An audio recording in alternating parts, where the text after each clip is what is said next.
이슈 분석 시간입니다. 북미 양측이 오는 2월 말 제2차 북미 정상회담을 개최하기로 합의했습니다.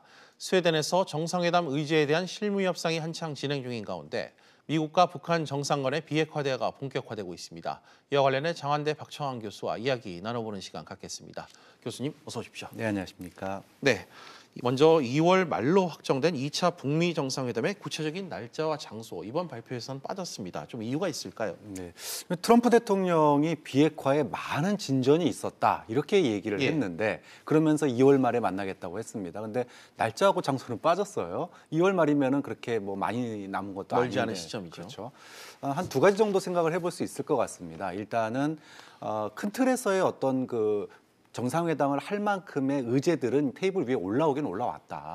하지만 이것에 대해서 아직 합의가 조금 덜 된 미진한 부분이 있지 않겠느냐. 그러다 보니까 일정의 약간의 이제 변화가 있을 수 있고 가능성을 열어두었기 때문에 그런 측면에서 구체적인 날짜나 장소를 좀 아직까지 좀 얘기하지 않은 측면. 또 장소 같은 경우에나 이런 부분들은 김영철이 북한에 다시 돌아가서 김정은에게 확정을 받아야 되는 시점이 있습니다. 그러다 보니까 미국에서 그 날짜를 발표하기에는 좀 어려운 측면도 있었을 거고요.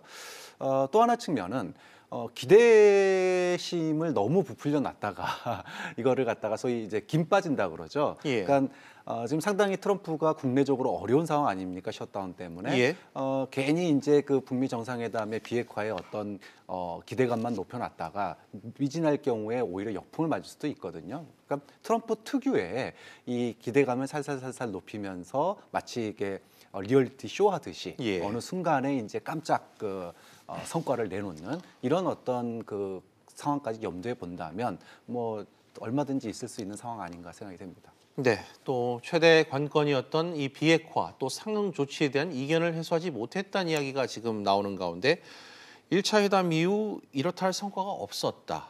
이런 평가가 많습니다. 2차 북미 회담 기대보단 우려가 크다. 이런 시각이 분명 존재하거든요. 좀 어떻게 이 부분을 평가하세요? 맞습니다. 뭐 1차 정상회담은 사실은 뭐 큰 틀에서 우리 비핵화하자 그리고 평화협정 가자 이런 내용들 그러니까 큰 틀의 합의들은 있었습니다. 하지만 구체적인 비핵화의 가시적인 성과물이라든지 변화 이런 부분들이 부족했다라고 하는 게 대체적인 평이었죠. 기대감이 높았던 만큼 좀 실망감도 컸던 것 같습니다. 그러다 보니까 이번 2차 정상회담은 작년에 그런 기대감, 어떤 빅딜이라든지 이런 것보다는 스몰딜 쪽으로 가지 않겠느냐. 그러니까 작년에 김정은이 풍계리 핵실험장, 그다음에 동창리 미사일 발사대, 미사일 실험장 이런 부분들에 대해서 폐기를 했는데 그리고 와서 보라 이렇게 얘기를 했거든요. 근데 이게 이제 요구 조항이 이걸로써 마치 이제 그런 그 제재 완화라든지 또는 종전 선언이라든지 뭔가 좀 큰 대가를 좀 받기를 원했었는데 미국은 이거 가지고는 안 된다였다는 말입니다. 그렇다면은 이거 외에 플러스 알파를 갖다가 북한이 내놓았기 때문에 2차 정상회담이 열린다 이렇게 보면 그게 이제 우리가 1차 정상회담 때 기대했던 그 빅딜 정도의 수준은 아니지만 분명히 가시적인 내용을 담고 있고 또 그 가시적인 내용에 상응하는 미국의 제재 완화 이야기가 나오지 않겠느냐. 좀 그런 점에서 본다면 빅딜보다 스몰딜로 가는 게 어떻게 보면은 가시적인 성과 면에서는 구체적인 뭐 결실이 있을 수도 있다. 이런 기대감도 가져볼 만합니다. 알겠습니다. 일단 최종적으로 확정되진 않았지만 잠정적으로 시점은 2월 말로 못이 좀 박힌 상태입니다.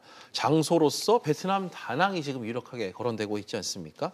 이유가 좀 어떤지, 장소로 또 어디가 거론되고 있는지 좀 한 말씀 부탁드릴게요. 네, 뭐 언론에서 베트남을 주목하는 이유는 뭐 여러 가지가 있습니다. 일단 김정은의 동선입니다. 김정은이 가지고 있는 이 전용기가 이 80년대에 만들어진 비행기예요. 그러니까 장거리를 9,000km 이상을 갈 수 있는 거리긴 하지만 너무 낡았다라는 거죠. 이제 그런 측면에서 이제 2호기, 그러니까 준비된 예비기가 3,500km를 갈 수 있습니다. 이게 딱 베트남이 3,000km 거리거든요. 그런 측면에서 김정은의 이동 가능성이 높고 두 번째는 이게 이제 베트남이 가지고 있는 상징성입니다. 북한이 향후에 개혁 개방 이후에 어디로 갈 거냐고 했을 때 베트남이 가장 많이 거론되거든요.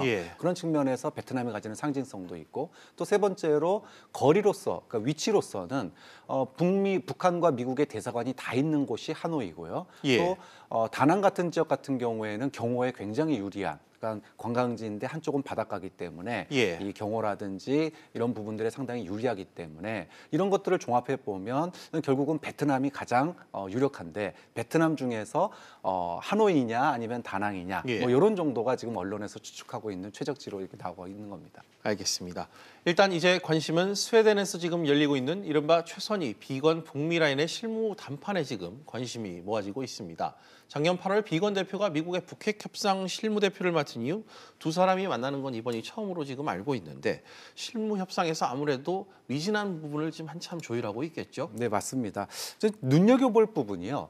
최선희와 비건이 동시에 이렇게 날아간 게 아니고요. 예. 최선희 외상 같은 경우에는 뭐 작년에 이제 1차 정상회담의 실무 준비를 마치 않았습니까? 예. 그런 점에서 이제 이미 과거에 미국과 협상 경력이 있는 사람인데 비건은 이번에 북한 대표단의 이 워싱턴 방문, 이 고위급 회담에 배석을 했어요. 그러면서 북한이 큰 차원에서 어떻게 방향을 끌고 갈지 협상에서 어떤 수위를 내놓을지를 이미 다 듣고 예.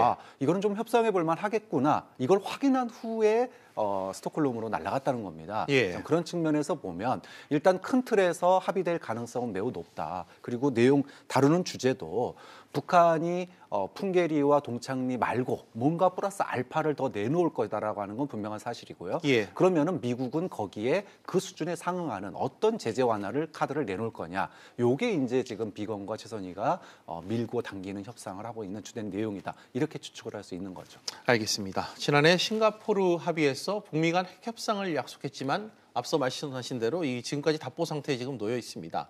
올해 그렇지만 김정은 위원장 신년사에서 비핵화 의지를 저희가 확인하지 않았습니까? 전향적인 이 비핵화 방안을 좀 2차 정상회담에서 좀 내놓을 수 있을 가능성이 있을까요? 저는 2차 정상회담에 좀 기대를 걸어볼 만한 측면들이 예. 김정은이 2차 정상회담 앞두고 계속 지금 이제 미팅이 불발이 되고 있었거든요. 그랬죠. 근데 이번에 이제 친서를 보내면서 통 큰 협상 이런 부분들, 그러니까 탑다운 방식의 그런 그 트럼프와의 직접 협상을 통해서 문제를 해결하는 방식이지 않습니까? 예. 그런 측면에서 보면 일단은 북한이 플러스 알파를 갖다가 내놓았다 이번에. 예. 대신에 미국으로부터 뭘 얻을지 이게 이제 핵심 아니겠습니까? 예. 네, 그런 측면에서 보면 풍계리와 동창리에 이은 예를 들어 와서 이제 미국이 직접 보게 한다던가 예. 그리고 좀 더 진전을 해본다면 북한이 이제 소위 미국까지 날아갈 수 있는 이 장거리 미사일, ICBM급 미사일을 해체하는 이런 모습들도 일부 카드로 내놓아야지 예. 그에 따른 상응한 조치로서 제재 완화의 일부를 이끌어낼 수 있다라고 이렇게 그동안 많이 얘기되어 왔었던 부분이기 때문에 네. 이번에 북한이 손을 내밀었다라고 하는 것은 이런 걸 내놓을 준비가 좀 돼 있지 않는가 이렇게 좀 해석해 볼 수 있는 거죠. 알겠습니다. 이제 트럼프 대통령과 김정은 위원장이 두 번째 이 테이블석에 앉을 그 만남만이 좀 기다리고 있는 것 같습니다. 현재 상황에선 협상력을 좀 누가 더 우위를 점하고 있는지 외신에서는 뭐 김정은이 우위를 점했다 뭐 이런 평가도 지금 벌써부터 좀 이르게 나오고 있는데 마지막으로 이 부분 한 말씀 좀 짚어주시죠. 저는 김정은이 갑의 위치에 있다 이렇게 생각하지 않아요. 예. 그러니까 이번 그 핵 비핵화 이 협상에 있어서 갑은 저는 트럼프라고 봅니다. 예. 그러니까 트럼프 같은 경우에는 일관되게 섣부른 협상을 하지 않겠다라고 얘기를 했어요. 완전한 비핵화.